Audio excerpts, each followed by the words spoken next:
Agora nós vamos para o princípio elementar da doutrina de Cristo, que é o arrependimento de obras mortas. Você já identificou aí na sua folha?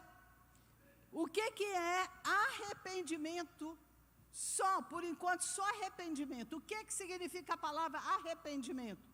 Significa metanoia, mudança total de mentalidade. Como é que nós alcançamos a metanoia? Está em Romanos 12, 2. Quando nós transformamos a nossa mentalidade pela renovação da palavra de Deus. Aí sim, quando a nossa mente é mudada, por isso que eu falei para vocês, nesses dias, o que é que Satanás está disputando com o Espírito de Deus em você? Quem sabe responder? O que ele está disputando de você? Não é seu bolso, não é seu dinheiro, não é sua saúde, não é sua paz, não é nada disso. Ele sabe que tudo isso aí Deus tem preparado para você com abundância. Mas se você pensar errado, se você continuar nas obras mortas, fazendo coisa que para Deus não resolve, você vai continuar sendo a velha criatura. Então, arrependimento significa mudança de pensamento totalmente transformada a nossa mente. Amém? Por que arrependimento de obras mortas? Porque tem gente que acha que pode continuar fazendo coisas erradas, pecando, mas eu estou trabalhando para Deus, mas eu estou fazendo alguma coisa para Deus, vai compensar. Isso se chama obra morta.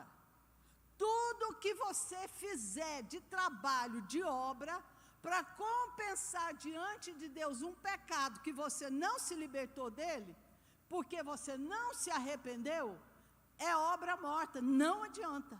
Porque ninguém se salva por meio de obras, é só a graça de Deus.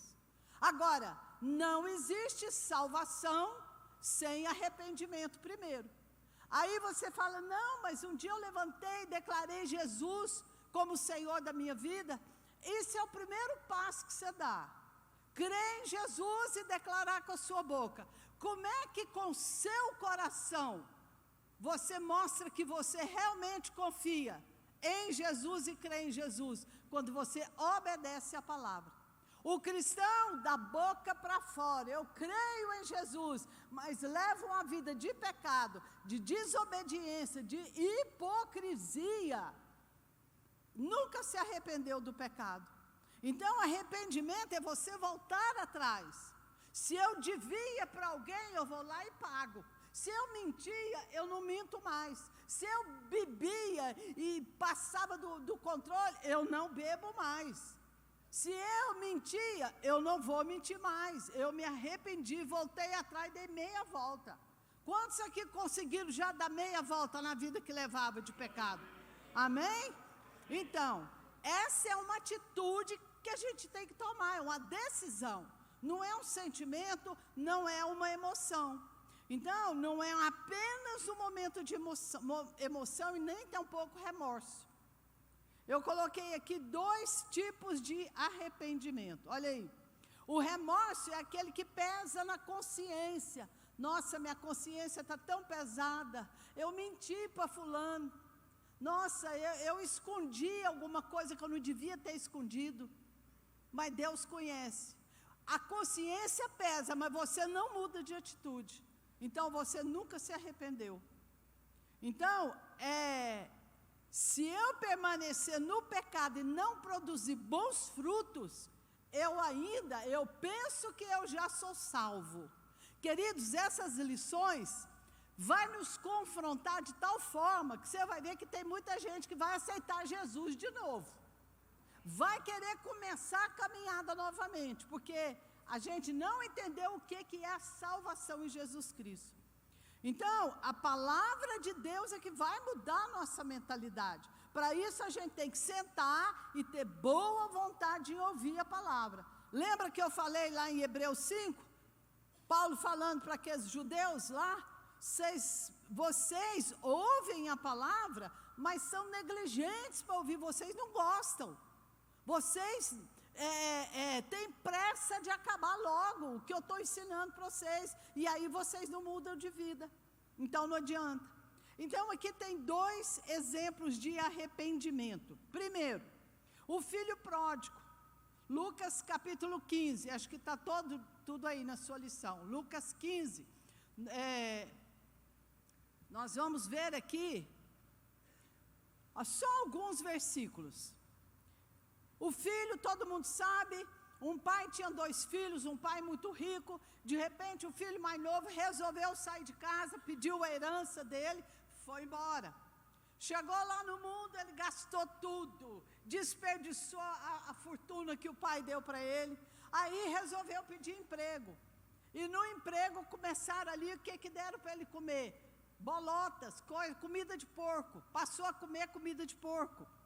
No capítulo 15, no versículo 17, ele disse assim: tornando em si, quantos jornaleiros do meu pai têm abundância de pão, e eu aqui pereço de fome. Quando ele viu que ele estava passando fome, ele lembrou da situação da casa do pai dele, a fartura que a casa do pai dele tinha, e ali ele se arrependeu. E ele disse: eu vou me levantar e vou ter com meu pai e vou dizer para ele: pai, pequei contra o céu e perante o Senhor, já não sou digno de ser chamado seu filho, faze-me conforme os teus jornaleiros.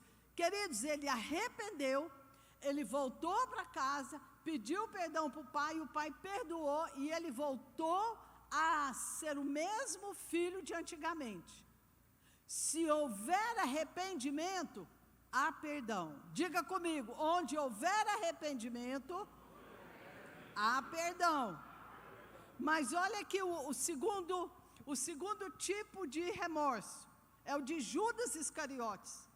E eu vou falar para vocês uma coisa muito certa, muito concreta. Tem muita gente que está dentro da igreja, mas a conversão foi igual de Judas Iscariotes. Foi um remorso que ele teve. Ele não mudou de vida.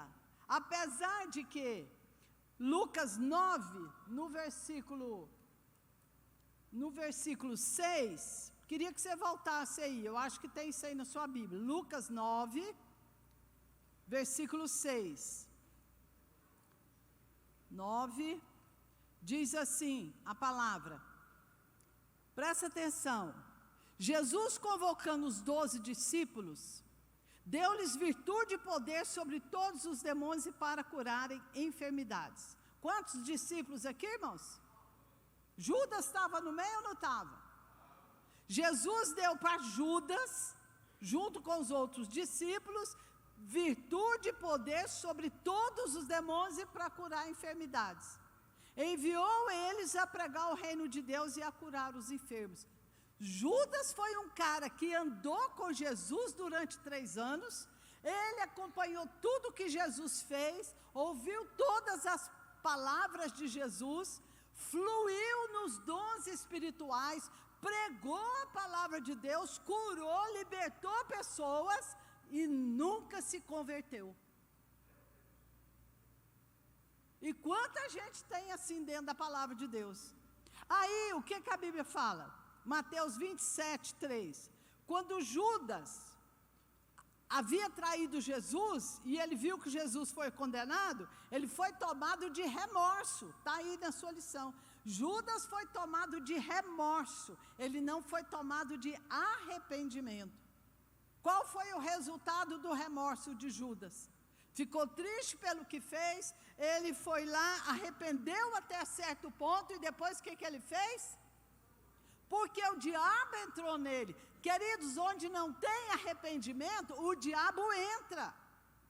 Aí você fala: pastora, Judas pregava, Judas andava com Jesus, fazia milagres, e o diabo entrou nele? Entrou. Judas não era salvo, Judas era convencido. O dinheiro estava em primeiro lugar no seu coração. Jesus nunca tomou o primeiro lugar no coração dele. Quantos estão entendendo o que eu estou falando? Judas ficou triste pelo que fez, mesmo tendo andado todo o tempo com Jesus e operado nos dons espirituais. Amém, queridos?